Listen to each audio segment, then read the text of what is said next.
इस वीडियो में हम समझेंगे पीएन संधि डायोड।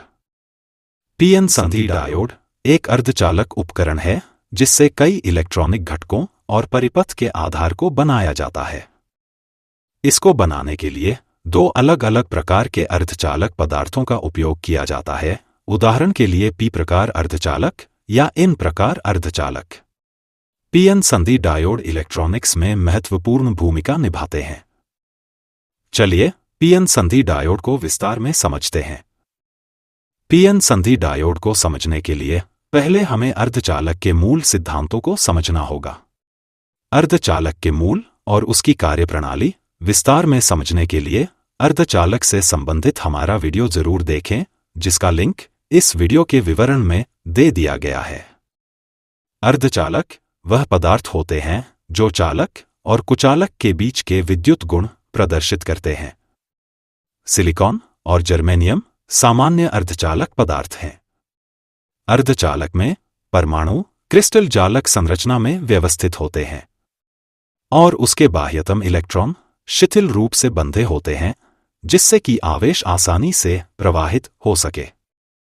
पीएन संधि बनाने के लिए अशुद्ध अर्धचालक का उपयोग किया जाता है, जिन्हें बाह्य अर्धचालक कहा जाता है। ये मुख्य रूप से दो प्रकार के होते हैं, पी प्रकार अर्धचालक और एन प्रकार अर्धचालक। पी प्रकार अर्धचालक। पी प्रकार अर्धचालक में कुछ परमाणुओं को त्रिसंयोजी परमाणु से बदला जाता है। इस त्रिसंयोजी परमाणु को अशुद्धि परमाणु कहा जाता है।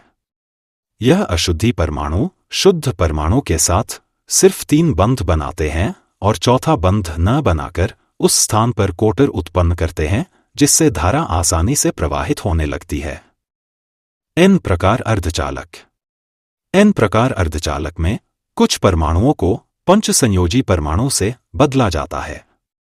इस पंचसंयोजी परमाणु को अशुद्धि परमाणु कहा जाता है। यह अशुद्धि परमाणु शुद्ध परमाणु के साथ सिर्फ 4 बंध बनाते हैं और एक अतिरिक्त इलेक्ट्रॉन रह जाता है, जो कि शुद्ध अर्धचालक में स्वतंत्र रूप से गति कर सकता है, जिसके कारण धारा आसानी से प्रवाहित होती है। आइए अब जानते हैं कि पीएन संधि कैसे बनती है। एनिमेशन में हम देखते हैं कि पी प्रकार अर्धचालक या एन प्रकार अर्धचालक को आपस में जोड़ा गया है। अब जैसा कि हम जानते हैं, पी प्रकार अर्धचालक में कोटर बहुसंख्यक आवेश वाहक होते हैं, जो कि एक तरह का खाली स्थान होता है। दूसरे शब्दों में कहे तो ये परमाणु के ऊपर एकल धनात्मक आवेश होता है, जो इलेक्ट्रॉन की अनुपस्थिति के कारण बनता है। दूसरी ओर एन प्रकार अर्धचालक है, जिसमें इलेक्ट्रॉन बहुसंख्यक आवेश वाहक हैं। इस अर्धचालक में पंचसंयोजी अपमिश्रण के कारण एक अतिरिक्त इलेक्ट्रॉन रह जाता है, जिससे परमाणु पर ऋणात्मक आवेश उत्पन्न होता है। अब क्योंकि पी प्रकार अर्धचालक पर कुल धनात्मक आवेश है और एन प्रकार अर्धचालक पर कुल ऋणात्मक आवेश है, इस कारण एन प्रकार अर्धचालक के इलेक्ट्रॉन पी प्रकार अर्धचालक की तरफ गति करते हैं। जब ये इलेक्ट्रॉन पी प्रकार अर्धचालक में प्रवेश करते हैं, तब उसमें मौजूद बहुसंख्यक आवेश वाहक कोटर से मिलते हैं, जिसे हम विसरित होना भी कहते हैं। इलेक्ट्रॉन विसरित होने के कारण त्रिसंयोजी परमाणु पर एक इलेक्ट्रॉन बढ़ जाता है, जिसके कारण उस परमाणु पर ऋणात्मक आवेश उत्पन्न होता है। वहीं दूसरी ओर एन प्रकार अर्धचालक में जिस परमाणु से इलेक्ट्रॉन हटते हैं, उस परमाणु पर धनात्मक आवेश उत्पन्न होता है। यह विसरण प्रक्रिया एक निश्चित स्तर तक ही होती है। इस इलेक्ट्रॉन विसरण के कारण यहां एक ऐसी पतली परत तैयार होती है जिसमें कोई भी आवेश वाहक नहीं होता। इस परत को हम अवक्षय क्षेत्र या अवक्षय परत कहते हैं। चूंकि एन पक्ष के इलेक्ट्रॉन और पी पक्ष के कोटर एक साथ मिल जाते हैं, जिसके कारण अवक्षय क्षेत्र में विद्युत क्षेत्र उत्पन्न होता है। इस विद्युत क्षेत्र की दिशा एन पक्ष से पी पक्ष की ओर होती है। इस विद्युत क्षेत्र के कारण आवेश वाहक का प्रवाह रुक जाता है और आगे कोई और आवेश वाहक विसरित नहीं होता। जब भी किसी उपकरण में विद्युत क्षेत्र बनता है, तब उसके साथ साथ विभवांतर भी उत्पन्न होता है।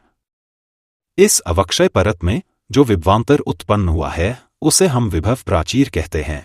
ऐसा इसलिए क्योंकि इस विभवांतर के कारण आवेश वाहक प्रवाहित नहीं करते। आवेश वाहक को प्रवाहित करने के लिए इस विभव प्राचीर को तोड़ना पड़ता है, लेकिन बिना बाहरी स्रोत के यह संभव नहीं है।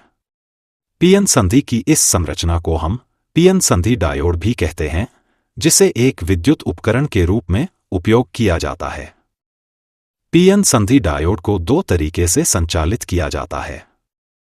अग्र अभिंति: जब पी पक्ष को धनात्मक विभव से और एन पक्ष को ऋणात्मक विभव से जोड़ा जाता है, तब अवक्षय परत घटने लगती है। इसके कारण एन पक्ष के मुक्त इलेक्ट्रॉन और पी पक्ष के कोटर संधि के माध्यम से गति करने लगते हैं। इसी वजह से धारा का चालन होने लगता है। इस स्थिति को हम अग्र अभिंति कहते हैं। पश्च अभिंति: जब एन पक्ष को धनात्मक विभव से और पी पक्ष को ऋणात्मक विभव से जोड़ा जाता है, तब अवक्षय क्षेत्र का क्षेत्रफल बढ़ जाता है। इसके कारण बहुसंख्यक आवेशवाहक संधि से दूर होने लगते हैं और धारा का प्रवाह रुक जाता है। इस स्थिति को हम पश्च अभिंति कहते हैं।